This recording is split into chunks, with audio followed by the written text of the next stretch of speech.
ذالک الفوز العظیم، یہ بہت بڑی کامیابی۔ اصل میں دیکھیں ہمیں دنیا میں بھیجا کیوں ہے؟ اس امتحان میں ڈالا ہے، اس میں کامیابی حاصل کر لیں تاکہ وہ اگلے مرحلے کے لیے اللہ تعالیٰ ہمارا انتخاب کر لے۔ یہ ایک سلیکشن ہے، اس سے پہلے ایک ٹیسٹ ہے جو ہو رہا ہے ہمارا، ہم کوالیفائی کر لیں اگلے مرحلے کے لیے۔ اس میں باقی جو بخشش ہے یہ گریس مارک جیسے ہوتے ہیں نا، یہ مل جاتا ہے، آپ نے 32 نمبر 31 لے لیے، 30 لے لیے، تو چلے 2-3 اوپر فالتو اور دے کے اس کو پاس کر دو۔ یہ مغفرت بخشش یہ چیزیں ہیں۔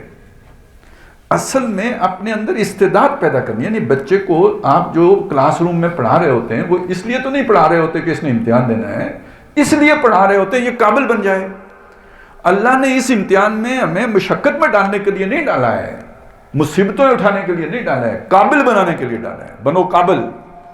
تو یہ قابل بننے کے لیے ضروری یہ ہے کہ اس مشقت سے گزرو اور اپنی ورتھ پروو کرو، قابل بنو اس جگہ رہائش حاصل کرنے کے لیے۔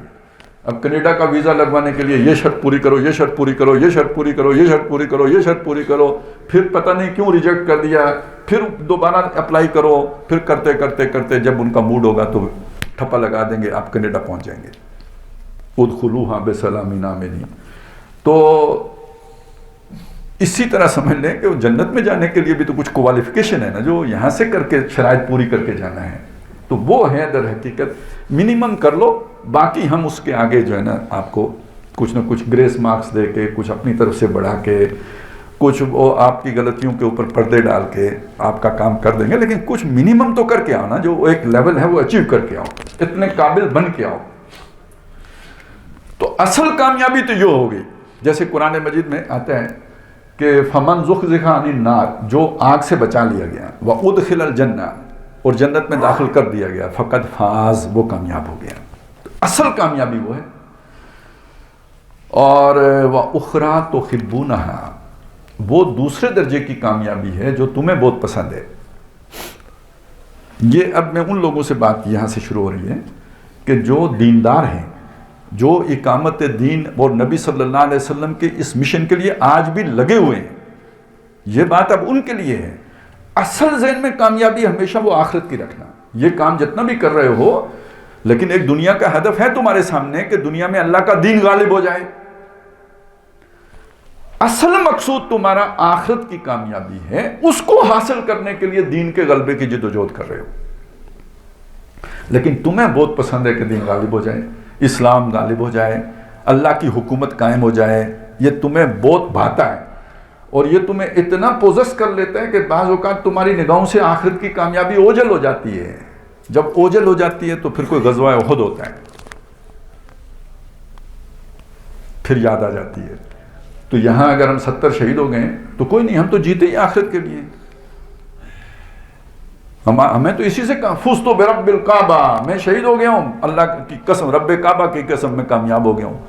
یہ مینٹلٹی ہوتی ہے جس کے نتیجے میں پھر یعنی یہ اللہ چاہتا ہے کہ مسلمانوں کے اندر یہ چیز پیدا ہو جائے، اس کے بغیر وہ انصاف کا نظام قائم نہیں کر سکتے۔ میرے دل میں دنیا کی محبت اگر ہے تو میں اپنے خلاف کیسے، مطلب میں اپنے، جب میرے پاس اختیار آئے گا تو میں مفادات پر ہاتھ کیوں نہیں ماروں گا؟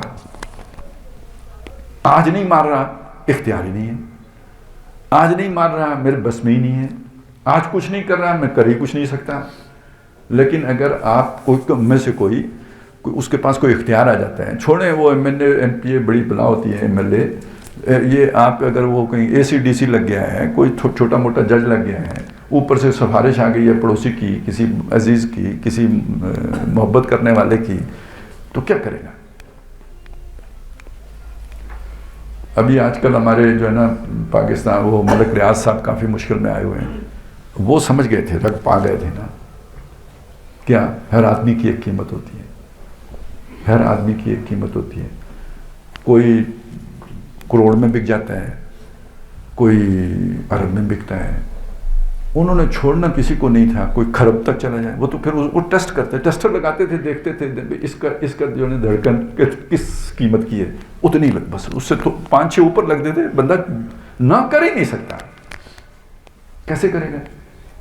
ایک انگریز جج کا واقعہ ہے، اس کے بارے میں کہا جاتا ہے کہ وہ بہت ایماندار جج مشہور تھا۔ ایماندار مطلب یہ کہ وہ کلین، مسٹر کلین. تو اس کو ایک بندہ آیا ٹکرا، اس نے کہا یار اتنے پیسے لے لو تو فیصلہ میرے حق میں کر دو. اس نے کہا میں پیسے نہیں لیتا. اس نے تھوڑا ڈبل کر دی قیمت. اس نے کہا نہیں. تگنی کر دی. اس نے کہا نہیں. چگنی کر دی. پھر اس نے ایک بڑا جمپ لگایا، چگنی کو ڈبل کیا. اس نے ایک دم غصے میں آ گیا جج. اس نے دفع ہو جاؤ، نکل جاؤ یہاں سے، خبردار آئندہ بات کی. تو اس کے ساتھ جو دوست بیٹھا تھا اس نے کہا یار پہلے تم بڑے تحمل سے بات کر رہے تھے، یہ اچانک تم بفر کیوں گئے، غصے میں کیوں، پھٹ کیوں پڑے؟ اس نے کہا تمہیں نہیں اندازہ، وہ میری قیمت کے بہت قریب آ گیا تھا. تو یہ ہر آدمی کی، اگر دنیا آپ کو عزیز ہے، جتنے آپ اصول پسند ہوں، ایک جگہ پہ جا کے آپ پھنس جائیں گے. اب یہ ہے کہ کسی نے آپ کو دانا کتنا بڑا ڈالا ہے اس پر ہوگا. تو پھر کدھر جائے گا انصاف، کدھر جائے گا عدل؟ ظلم تو شروع ہو جائے گا پھر.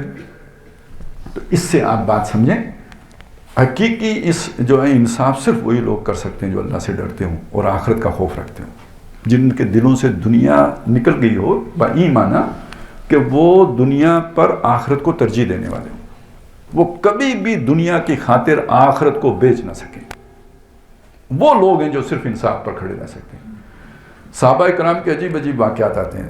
مطلب وہ اس چیز کو ہیمر کرنے کے لیے کیا کیا بات کرتے تھے کہ ایک صاحب کسی قبیلے کا فیصلہ کرنے کے لیے گئے، صحابی رسول. انہوں نے ان میں سے ایک قبیلے والوں سے یہ کہا جن کا فیصلہ کر رہے تھے کہ تم سے زیادہ نفرت مجھے دنیا میں خنزیر سے بھی نہیں ہے، لیکن ساتھ ایک بات میری یاد رکھو، میں کروں گا انصاف، تمہارے ساتھ زیادتی نہیں کروں گا. تو کسی کی نفرت، کسی کی محبت آپ کو انصاف سے روک نہ سکے. یہ صرف تب ممکن ہے جب آخرت آپ کی ترجیح بن جائے. یہ جو دنیا میں امتحان ہوتے ہیں اہل ایمان کے، وہ صرف اس لیے ہوتے ہیں کہ ان کی ترجیح آخرت بن جائے. سورہ آل عمران میں نا غزوہ احد دیکھیں، مسلمانوں کو فتح حاصل نہیں ہوئی تھی، حاصل ہوئی ہوئی فتح ہاتھ سے نکل گئی تھی. 70 مسلمان شہید ہو گئے تھے. بہت بڑا واقعہ ہے. دل زخمی ہیں بلکہ ٹوٹے ہوئے ہیں. آخر اللہ نے یہ بات کہی وَلَا تَهِنُوا وَلَا تَحْزَنُوا وَأَنْتُمُ الْأَعْلَوْنَ. کیوں کہی؟ اس کا مطلب حزن بھی ہے، غم بھی ہے. یہ نہ کرو، تم ہی غالب رہو گے. تو یہ سب کچھ ہو چکا ہوا تھا. تو یہ اتنا بڑی، یعنی جیسے بالکل مایوسی کسی کیفیت ہو گئی تھی. تو یہ کیوں ہوا؟ اللہ نے بتایا یہ کیوں ہوا ہے.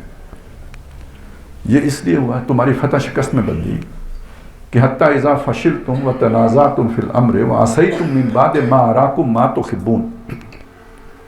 تم نے نامردی دکھائی، تم نے تنازع کیا اپنے امیر کے ساتھ، جو مقامی امیر تھے. 35 لوگ وہ جگہ چھوڑ کے آ گئے تھے جہاں پہ نبی صلی اللہ علیہ وسلم نے متعین کیا تھا. من بعد ما اراکم ما تحبون.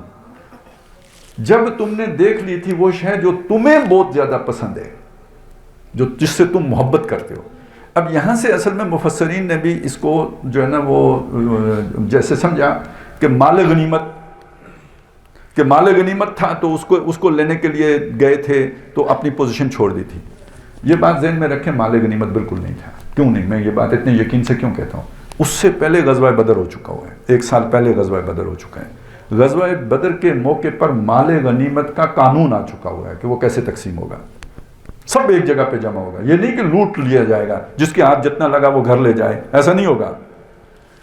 ایک صاحب جو شہید ہو گئے اور کسی نے کہا ساتھی نے کہ کتنی اچھی اللہ نے موت دی ہے. نبی صلی اللہ علیہ وسلم نے فرمایا میں اسے دوزخ میں دیکھ رہا ہوں جو مال غنیمت کی ایک چادر اس نے چوری کر لی تھی.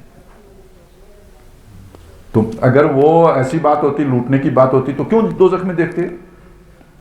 وہ لوٹنے موٹنے کا مسئلہ نہیں ہے. مسئلہ یہ ہے وہ تو قانون آ چکا ہے، سب ایک جگہ پہ جمع ہوگا. سب سے پہلے اللہ اور رسول کا 5واں حصہ نکالا جائے گا. جو باقی بچے گا اس میں سے جو سوار ہے، گھوڑے والا ہے یا اونٹ والا ہے، اسے 2واں حصہ ملے گا، اور جو پیدل ہے اسے 1واں حصہ ملے گا. یہ قانون آ چکا ہے. اب آپ سوچیں لوٹ مار ہو سکتی ہے مال غنیمت کی، پھر ان میں اور ہم میں فرق کیا رہے گا؟ وہ تو چوری ہو گئی نا. پھر ایسا مسئلہ تھا ہی نہیں. تو پھر یہ تحبون کیا ہے؟ من بعد ما اراکم ما تحبون. فتح. آپ مجھے بتائیں فتح سے بڑھ کر کیا شے انسان کو محبوب ہوتی ہے؟ جب آپ نے 16-17 سال محنت کی ہو. محنت کوئی ایسی ویسی محنت نہیں کہ ناچنے کودنے کی محنت نہیں ہے، جس میں ہر وقت جان ہتھیلی پہ رکھی ہو اور آپ کو یقین ہی نہ ہو کہ کبھی آپ کو فتح بھی مل سکتی ہے اور آپ کو اللہ فتح دکھا دے. تو اس وقت آپ کی کیفیت کیا ہوگی؟